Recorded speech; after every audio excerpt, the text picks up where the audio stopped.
Hello everyone, my name is Mercedes Dos Santos. Today I will be presenting a presentation titled Boosting the Cellular Garbage Disposal. Hopefully the findings of this presentation will lead to a therapeutic avenue for Alzheimer's disease. I work directly underneath Dr. Barr and Mr. Michael Almeida over at the Biotech Research Center here on UNCP. First, I would like to start by introducing Alzheimer's disease. Alzheimer's disease is the most common form of dementia and is characterized by the buildup of aggregates, specifically amyloid-β plaques formed by amyloid proteins and neurofibrillary tangles formed by tau, both of which can lead to cellular degradation and neuronal death. Here in this particular study, the aim was to clean up the aggregates, and one way to go about doing so is by boosting lysosomal activity. Lysosomes we like to think of as the garbage disposal organ now. It is responsible for degrading the aggregates. One way it has been shown to do so is by the activation of cathepsin B, a lysosomal protease. For this experiment, there were three conditions: the wild-type mice used as a control, the triple transgenic AD mice without treatment, AD is an abbreviation for Alzheimer's disease, and then the triple transgenic AD mice that received a drug treatment of PADK. PADK is hypothesized to upregulate cathepsin B activity.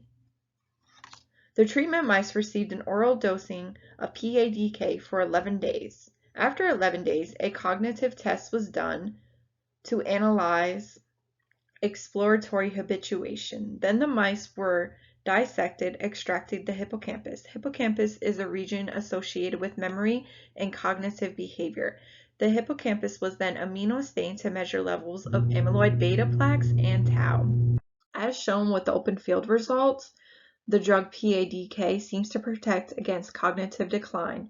There was significant difference in the parameter and center crossings between the triple transgenic AD mice without treatment and the triple transgenic AD mice that received PADK. There was a reduction in perimeter and center crossings from day 1 to day 2 with those receiving PADK. A good way of understanding this, as we look over here on the image on the left, is imagining if we're in a brand new mall. On day 1, we're going to explore every store, but if we visit on day 2 and we have good memory, chances are we are only going to go to the areas of interest. However, if we have bad memory, we're likely to explore the whole area all over again. The same behavior can be displayed in the mice. Here in the results of the immunostaining, the wild type did not have any amyloid-β plaques or tau.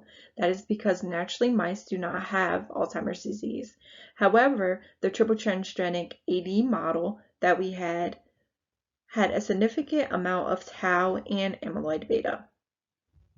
And we can see a reduction in the triple transgenic mice that received the oral dosing of PADK in both amyloid-β and in tau. In conclusion, the modulation of lysosome through the drug PADK appears to be a potential therapeutic avenue for Alzheimer's disease. Thank you for listening to my presentation. If you have any questions, please let me know.